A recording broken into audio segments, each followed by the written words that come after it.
Isang paalala, ang video na ito ay ayon lamang sa aking sariling pananaliksik. Hindi ko nais na pilitin ang sino man na maniwala sa videong inyong matutunghayan. Kung hindi kayo kumbinsido sa mga impormasyon at taliwas ang inyong paniniwala sa kaalamang aking ilalahad, maaari kayong gumawa ng sarili ninyong pagsisiyasat para sa inyong kakontentuhan. Ang videong ito ay gabay lamang sa mas malalim na kaalaman at pag-intindi at hindi gawa ng isang profesional. Naniniwala ako na malaya tayong magbigay ng opinyon at suhestyon bilang malayang mamamayan ng Pilipinas. Maraming salamat po. Sa maraming mga dekada, ang China ay nakilala bilang factory ng mundo. Una itong naging manufacturing hub mula noong mga dekada 70 hanggang dekada 80 dahil na din sa reforma sa kanilang gobyerno na nangyari noong mga taong iyon. Dahil na din sa reformang ito, nakapasok sa ekonomiya ng China ang mga namumuhunan mula sa ibang mga bansa at dinagsa na rin ang bansang ito ng maraming mga kumpanya upang doon magpagawa ng kanilang mga produkto. Kung pagbabatayan ang kasaysayan, may ilang mga bagay na isinaalang-alang ang mga namumuhunan kung bakit sa China nila napiling magpagawa ng kanilang mga produkto. Una na dito ay ang mababang labor cost o ang murang pasweldo sa mga nagtatrabaho dito. Ang mga manggagawa ng China ay higit na mas bata kaysa sa ibang mga manggagawa. Ang natatanggap na sweldo ng mga ito ay hamak din na mas mababa lamang kung ikukumpara sa ibang mga maunlad na bansa. Ito ang naging unang dahilan kaya maraming mga kumpanya mula sa iba't ibang sulok ng mundo ang mas pinili ang China upang doon mamuhunan. Pangalawa ay ang suporta na nagmumula mismo sa gobyerno ng China. Naging malaki ang suporta ng gobyerno ng China sa mga pagawaan, nagbibigay ng tamang buwis at iba pang mga insentibo na talaga namang umaakit sa maraming mga investors.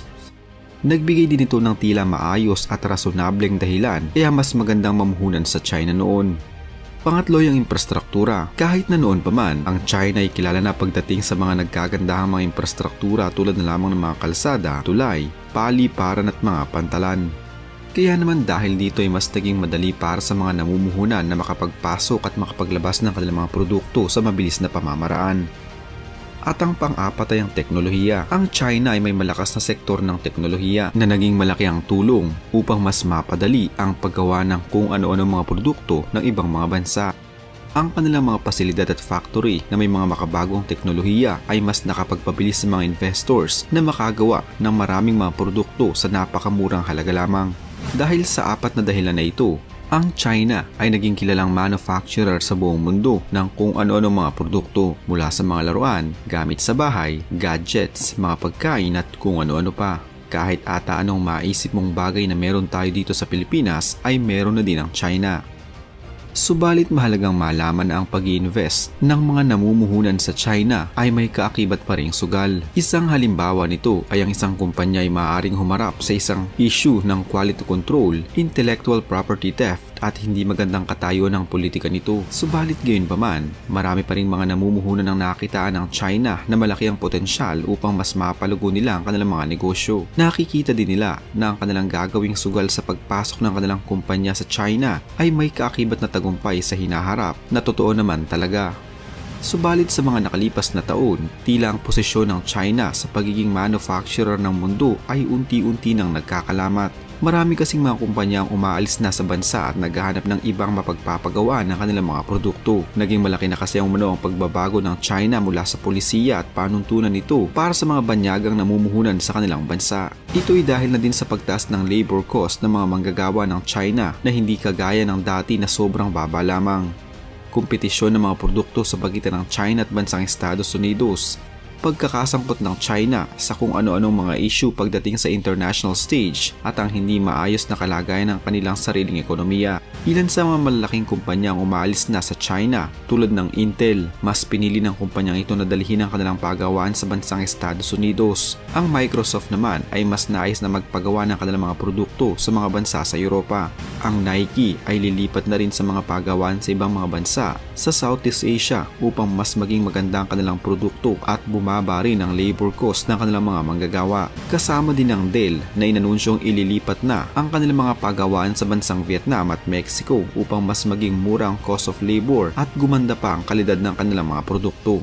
Ang mga kumpanyang Sony at Apple ay umalis na sa China at lumipat sa ibang mga bansa sa labas ng Asya. Malaking oportunidad naman ito para sa ibang mga bansa mula sa Bangladesh at Turkey na igrab ang pagkakataong ito.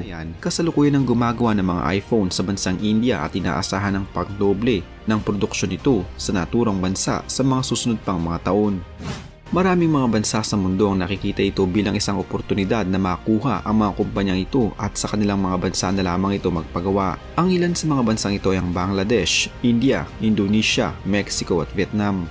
Ang mga bansang ito, tulad ng China noon, ay nagbibigay din ng mga nakakaakit na batayan para sa mga investors mula sa ibang mga bansa na sa kanila mamuhunan.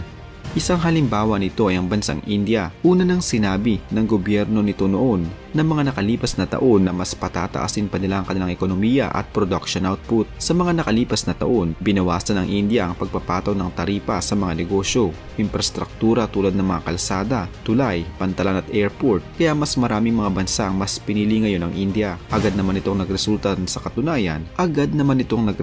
ng maganda na sa katunayan, ang GDP ng India ay tumaas ng 8.7% noong taong 2022.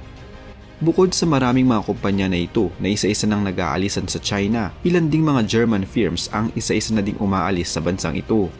Sa nakalipas na 4 na taon ay nabawasan ng 9% ang mga umalis ng German firm sa China. Ito ay ayon mismo sa German Chamber of Commerce sa China.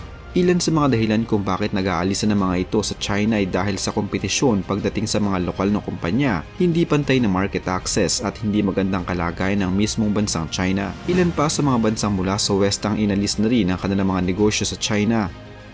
Malaking dahilan nito ay dahil sa issue sa pagitan ng Taiwan at China at ang tila panghihimasok ng China sa mga teritoryo ng ibang mga bansa sa South China Sea, kagaya na lamang ng West Philippine Sea sa Pilipinas. Tila nagsimula ang lahat ng ito noong taong 2008. Ang proporsyon ng international trade sa ekonomiya ng China ay bumagsak.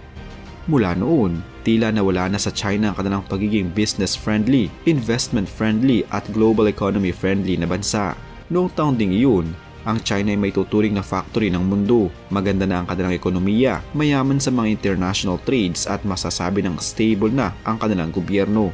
Kaya naman naisip na ng China na tila hindi na kailangan ng kanilang bansa na manghikayat pa ng mas maraming mga foreign companies dahil marami na sila nito at kailangan ng pagtuunan ng pansin ng kanilang mga lokal na kumpanya. Ang VIP treatment para sa mga foreign companies tulad ng pagbabayad sa buwis ay tinanggal na din kaya malamang bumaba ang kanilang foreign investment. Bukod dito, kung noon ay napakababa lamang ng labor cost ng mga trabahador sa China, ngayon ay bigla na lamang itong tumaas kumpara sa ibang labor cost ng ibang mga bansa sa Asya. Siyempre, kahit naman ata sino sa atin ay mas pipiliin kung saan tayo makakatipid at makakamura sa pagnenegosyo. Mula din na maupo ang presidente ng China na si Xi Jinping taong 2013, tila mas pinrayoridad nila ang maging dominante ang China sa pamamagitan ng sarili nitong bansa at ekonomiya nang hindi nakasandal sa ibang mga bansa. Gusto niyang patunayan na kaya nilang mamayagpag kahit na wala ang ibang mga bansa. Bukod kay Xi Jinping, malaking faktor din ng tila pagdepende ng China sa kanilang bansa at hindi sa iba ay dahil na rin sa mga susog ng ibang mga bansa gaya na lamang ng Amerika na mahigpit nitong kakumpetensya. Sa mga nakalipas na dekada, ang globalisasyon at economic growth ay halos kahalintulad na lamang ng mga salitang Made in China. Kung susubukan ng China na umalis sa economic map, ang Made in China na ito ay tuluyan ng mawawala. Subalit hindi nangangahulugan na ang global economic growth ay mawawala na rin dahil magpapatuloy pa rin naman ito kahit wala na ang China. Ang mga bansa tulad ng Malaysia, Vietnam at Mexico ay malugod na tumatanggap ng mga kumpanya na nais mamuhunan sa kanila. Ang ilan sa mga bansang ito ay eksperto na din sa mga gawain na ginagawa ng mga nagtatrabaho sa China.